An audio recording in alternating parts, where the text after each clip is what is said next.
Logo is designed by a Turkish man whom I have not seen, whom I do not know. Because when we were in, I think 1985, we wanted the logo. And we sent it to London, the name of the organization.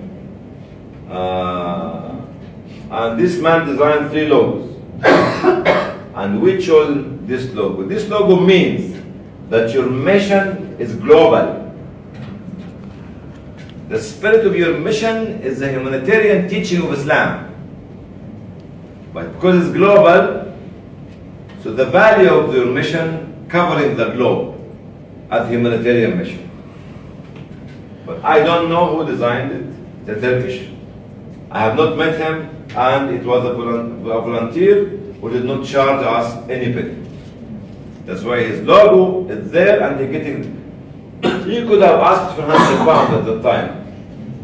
But because he did not ask, his logo is there for the last 31 years and globally seen. Even he himself might not remember that he designed such a logo. And this is the beauty, because a sister was asking me yesterday, how did we start? 3 persons were the founders of Islamic Relief. 1983, I was invited to go to Sudan for a conference, medical conference. I didn't have any money. I went to the mosque in London, Islamic Cultural Center, and told them, the Imam, I need money. He gave me £300 for the ticket as a donation from someone. When I took the money, I went to Sudan, and in Khartoum, okay, I did not know the depth of the problem of the famine in Africa at the time. At the end of the meeting, a Sudanese brother told us, come to see some of the refugees here, Muslims and non-Muslims. So we discovered that amongst them, Muslim and non-Muslims. So we think about how, I thought about how to help. So because the television in Europe or in the UK was actually showing special groups of people to respond.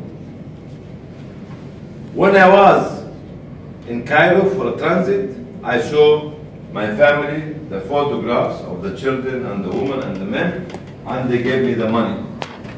Okay, 500, £5, £10. So I raised about 1,500 Egyptian pounds, but the first 20 pence was from a 9-year-old boy. So when we look at it this way, it was this individual who donated the £300. We do not know who is she or who is he. Was she an old woman, young woman, from Malaysia, from Africa, from Egypt, from Somalia, from Europe? Nobody knows, but he knows. So when such a person comes to meet Allah on the Day of Judgment, or when she or he goes to the grave, Allah will tell him or her, show the video that she gave or he gave the £300, and this £300 becomes a ticket to build the knowledge that bring you today on this table. The woman or the man will realize the value of the sadaqah, the value of the contribution, the value of giving. 31 years old organization came out of £300. All the money being raised is because of this £300. Then the advice of the Sudanese brother to tell us help. Then the 20 pence of the young boy. It's not Hani Banna who started it. It's this individual. And you wish, make a wish now. Make a wish. Make a wish. To meet such a person when you meet Allah. And you tell him or her that I work for you. And she will find thousands and thousands of people did work for her or him.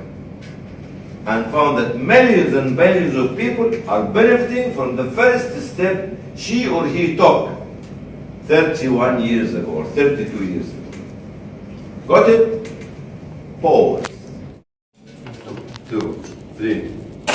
That means I'm very happy to be here with you in Malaysia, truly Asia. Okay, this is what the slogan, it's still the slogan.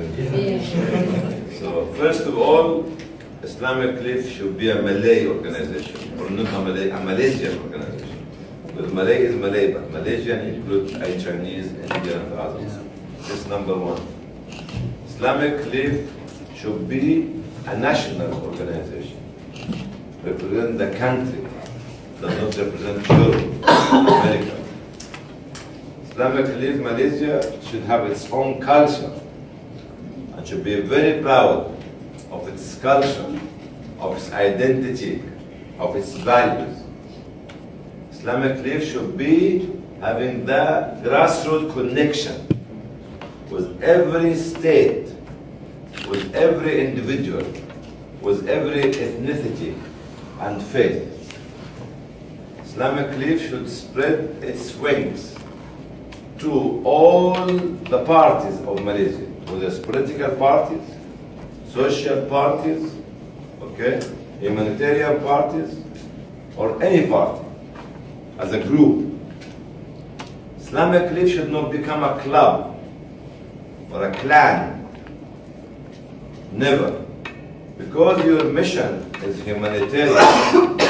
So humanitarian mission does not have any borders or boundaries, but it always have bridges to build and avenues to navigate and canals and rivers to reach the ocean.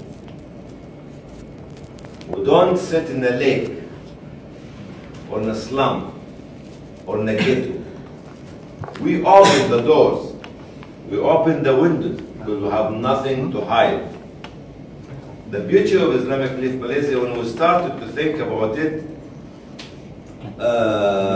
say about 20 years ago, I met Tom Mahathir 2002, 2003, physically. But you started 2005. It did not start because there was a decision. It started because there was a vision. You are the hub of Southeast Asia, where you represent the true East and the beauty of the East, the complexity and diversity and the ethnicity of the East. Okay? And the technology, the advanced technology of the East, to meet the West on a neutral land, which is Malaysia. Truly, thank you. Can you look at him? What's your name? Azwa? What does it mean? She doesn't know the name of the meaning of her name. My name is Hani, which is happy. My family name is Al-Banna, which is a builder. It was a happy builder. Okay. Your mission is to serve. Your mission is to serve, and your title is servant. Your mission is to serve anybody, everywhere. And your title, not a manager, not a director, not a president, but a servant. Your employer, you are an employee of an employer. Where is the employer? I cannot see. Yeah, I can see the logo, which I don't like it. The logo, this is your employer. Yeah.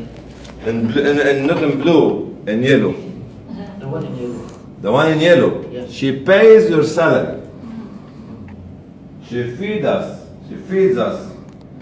She gave us this dish from her money. The dress we dress. The house we live in. The food we eat. The drink we drink. She provides us with it. And this is your mission. You should have a vision to go beyond Malaysia. The list of your vision is to cover all the Southeast Asia. And from there, you go to the universe. Around Malaysia in 30 days. With a coach, not with a flight. The coach that stays in each state for 2 days. Okay? The coach will have an exhibition, will have materials, and will have volunteers. And will join the local volunteers at different states. Being in Kuala Lumpur is good, but not good enough for me. Because from Kuala Lumpur you can spread out. You have the beginning from Kuala Lumpur to Penang to others, all by coach. I want your cycling competition to go around Malaysia. How many days will it take to cycle Malaysia? Depending on how fast you cycle. It doesn't matter. This is something else. Or the marathon at every state. If you want grassroots activity, sister, outreach activity, brothers, this is where you go and reach out. If you reach people out, they'll come back to you. Okay, we cannot reach people if we are sitting here, this office. Okay? Can't, never, ever reach people just through the internet. Technology is very good, but human contact is the ultimate message. They see you there all the time with them. Caravan tour during Ramadan. We used to do this when I was in 1986. We took a car from London, so Birmingham, to go around the whole of the north and come back. Every day in different cities.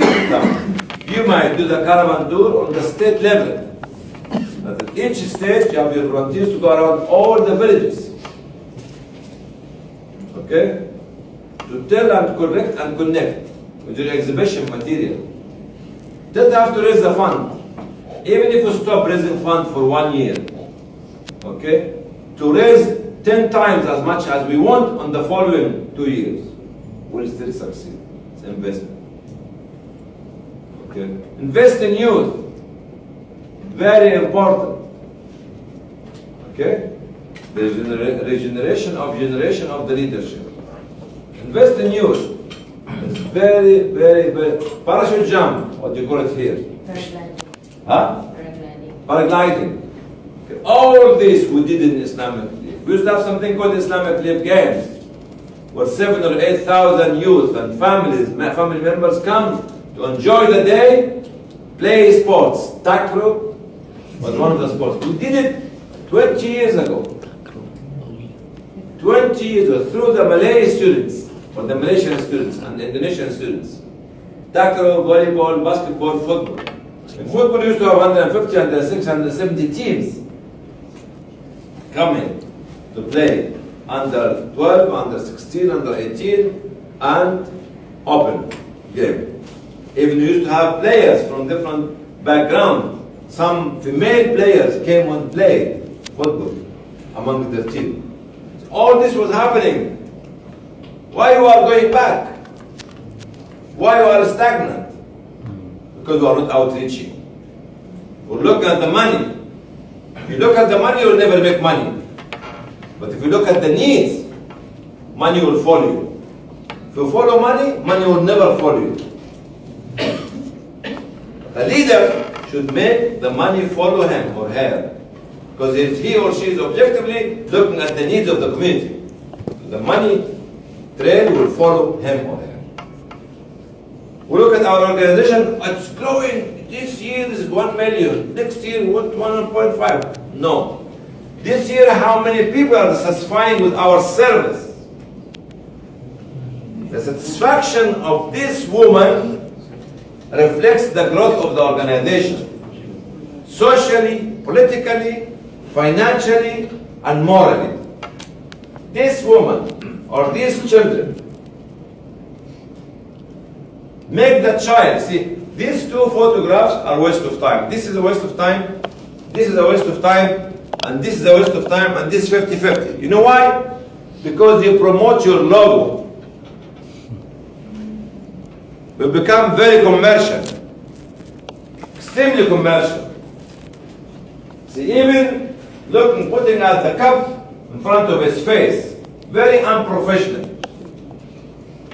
Sorry, I don't want to say who did it, but very unprofessional. Action. I'm the producer, the director, and Okay, 4.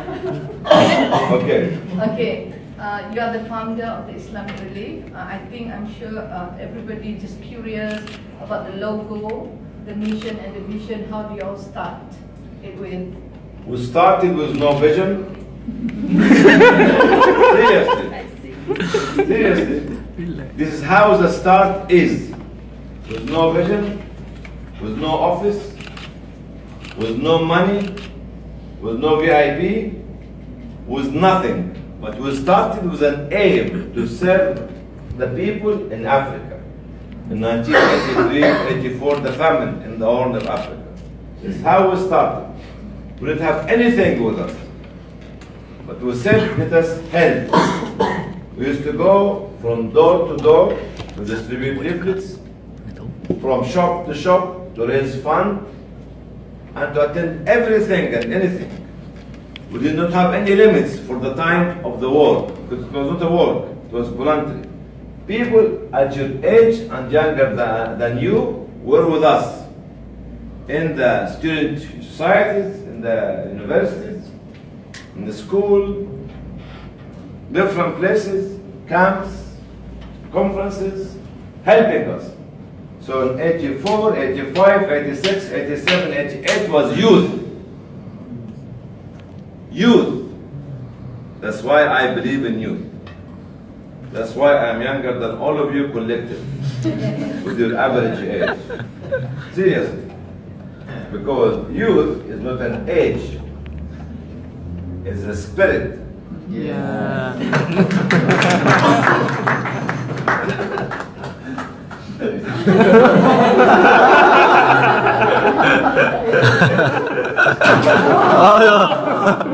That's a spirit, brother. A spirit. It's okay, brother. I'll edit that out. So, if you put all those obstacles, okay, against you, you will never start. Don't make money as an obstacle or as a hurdle, because you make the money. You make the money. Why? Because you bend your back for the needy. Once people see you bending your back to the needy, the money will fly over you. The one who provides the money is Allah. To the people through you. Allah to the people through you. When this young miserably looking boy say to Allah, I'm happy with Brother Zairo, or with Sister Zulaika, or Sumaya, or Ali, or Mahmoud, Allah will open the gates of heaven to get the money to you. But if the little miserably looking boy, or a girl, or a woman are not happy with you, you have a financial problem. Don't ever, and never think that your quality of fundraising brings money. It is this woman who tells Allah, I am happy with them. So he will respond to her. So the money will be in your bank account. If she say no, no fund coming to you. Pause, please. Islamic Relief, do you know or you plan that Islamic Relief will be big as today? No, never. If you think that you start something because you want to become big, it will never become big. Or it will never, you yourself will never become known to the people.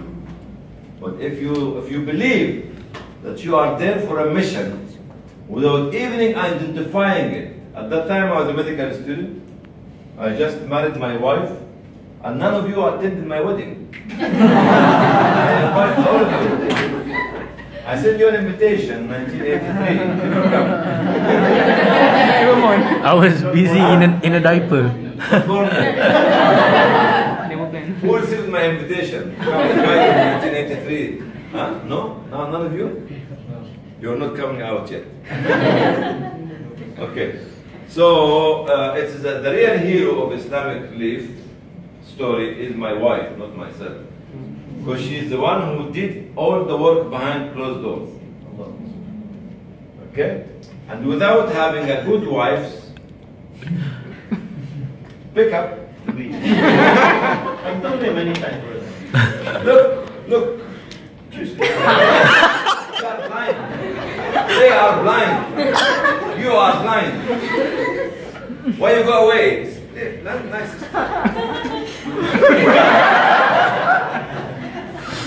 Okay. Those wives are the key for the success and sustainability. If they don't sustain your family, you have no family. If we have no family, we have no society, we have no nation, we have no civilization. Because of you, we are sustainable. Brother, she is my wife. That's right? You are my wife, huh? Huh? That's it? Yeah. Not yet.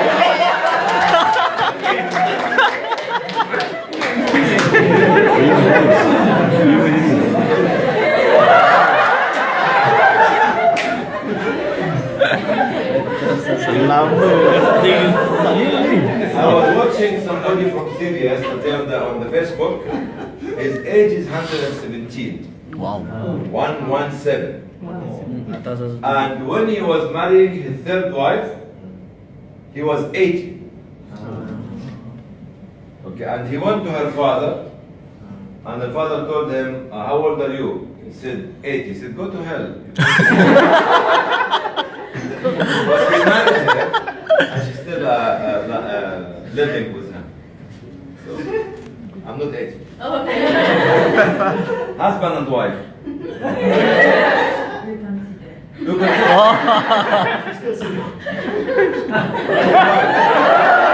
Alhamdulillah.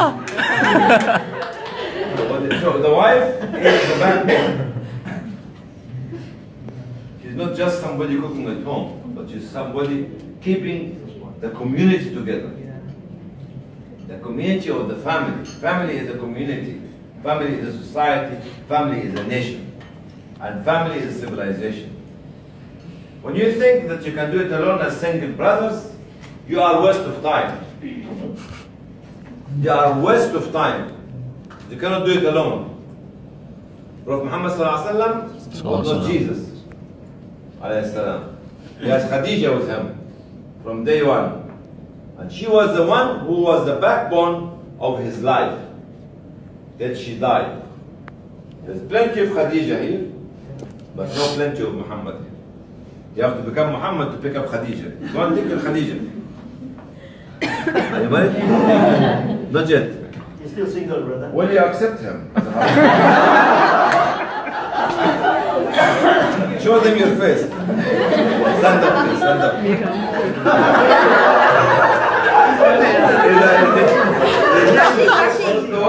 Is 6 foot tall? 6 foot. Very nice.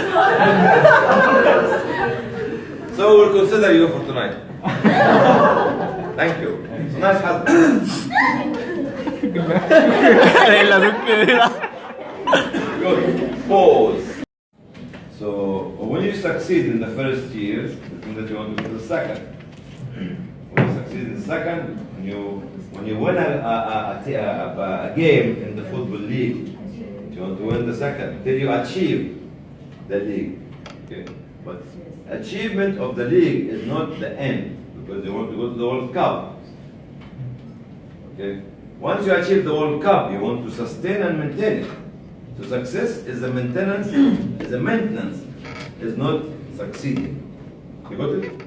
And if I can maintain and sustain, if I can maintain the success, is a success. Maintaining the achievement is a success. How can I maintain and sustain the achievement? Is by producing generations to lead.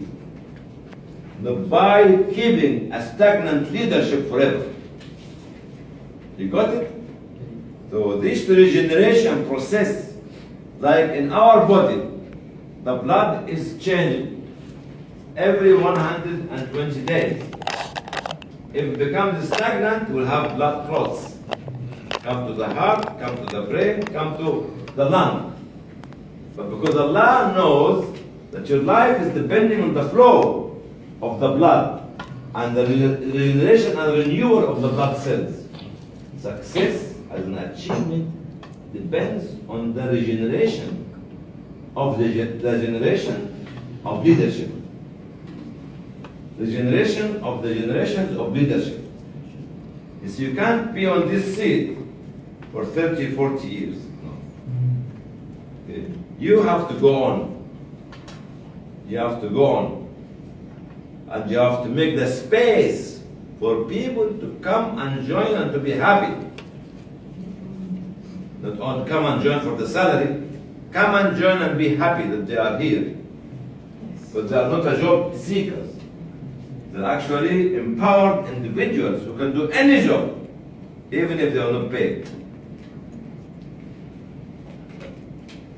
This is success. Maintain the process of sustainability of achievement. Okay? Through building the regeneration of generations to take the leadership from you. Pause. Another husband. Okay, please. Available. Available. Okay. Now Brother Hani look handsome. But ask the question now. Sorry, brother. If my question, your personal touch. Personal touch, okay. What's your continuous doa for personal doa and your for public doa? Okay, I'm not a very good Muslim. I'm not a very good Muslim, by the way. So, this is one thing. You have to have, I'm talking generally, not about myself. You have to have time with Allah. You have to have time with Allah every day.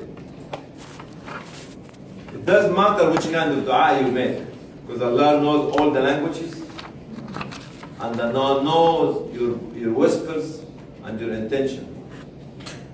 But Allah all the time needs you to direct your face to Him. Because He is very close to you. He's very, very close to you.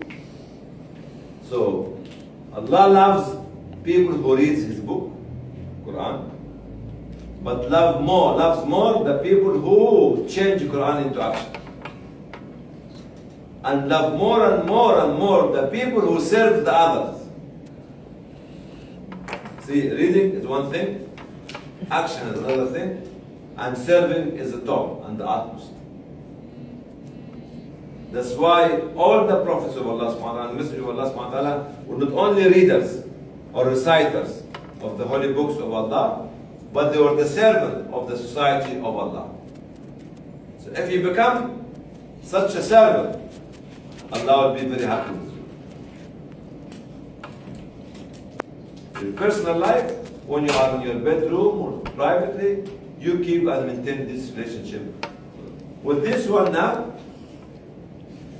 you can, on the Google, the iPad, you can get the Quran in different recitation. Even if you cannot read, you listen. What's the problem? Okay? You tell me, oh my God, I'm Malay, I can't do it. No, listen. Listen, Tartil and Tajweed. It's available. Different Qari. I can look at, sorry, this here. I play on the Suez, the Facebook, and yesterday, we were having dinner yesterday. You see, you remember, who was the other sister with us? There was another sister, which? Oh, that's you!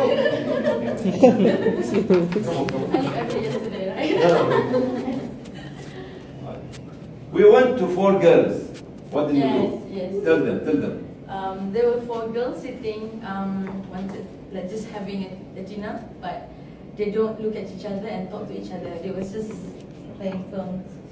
So Dr. Hani came and, can I get this? Can I take this? Like 4 of you around here, but none of you talking to each other. So this is I can take this away, and this is for donation, right? the car keys, and then like, this is also for donation. Like, and then the girls was like, who's the stranger? Gonna take away my phones. And Sister Ann came, and then Sister Ann, these two are for donations for your charity shops, and then we showed about Islamic Relief and so on. They were freaked out.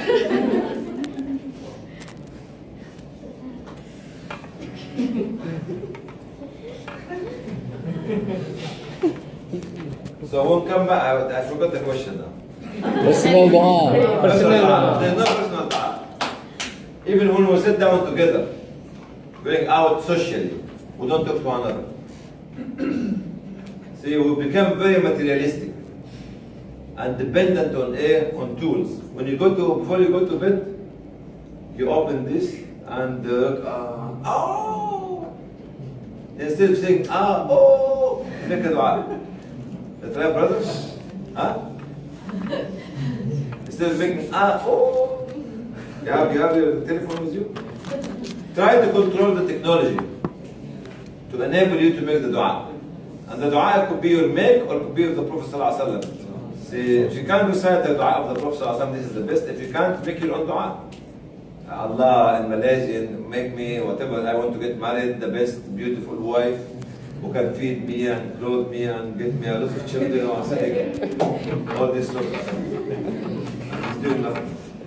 Islamic Relief Malaysia, there's been challenges and setbacks. So my question is, what is the major or the biggest challenges or setbacks that you have faced, and how did you overcome it? Most importantly, at the good old days, is the trust of the community. Because we were students. Okay, nobody can trust student to give them or him or her money. This took us a long time. That's why we have to cover it by being very close to people, so people can question us. So we used to go to mosque outreach, mosque to mosque, to be with them, to be questioned by them, to answer the questions, to build the trust. Trust is very important, not money. As I said, if Allah sees that you are honest and sincere, money will flow. And you cannot maintain the money flow because it will be too much for you. But build the trust, then build the respect of the community. When I said the trust and respect with the ordinary individual in the community, not with the rich people only. When we go to fundraisers, we only look to the millionaire. That to ton. That to ton. I want you to go to the market, or to the mosque, or to the street, and collect the what's it? Ringgit. Ringgit, 1 ringgit, 2 ringgit, 5. The most important ringgit that I raised was from Yemen during 1995 massacres in Bosnia. Okay, and I was talking in the mosque about Bosnia, rape of victims of rape and others. And a young man like you, with a very rotten cloth, he came and he was holding something like this in his hand. He said, can you accept this donation? When he opened his hand, it was 5 Yemeni riyal, which is equivalent to nothing. Very old, which nothing. I said, yes, of course, and even I accept 1 riyal. Then I went closer to him to kiss his head, because it happened in Yemen. When I kissed his head, I smelled the dust, and I smelled the sweat. And this was the Prophet ﷺ said, رب أشعث أغبر مدفوع بالأبواب لو أقسم على الله الأبر. Might be this was someone who has got a dusty and combed hair. When you look at him or her, you just get away. And this individual, if he or she asks Allah for a favor, swiftly he will respond. It was the most important charity or fundraising that I got. Not the million from a millionaire, not the 100,000, nothing. Because if this man trusts in you, Allah will trust will put his trust in you. Oh,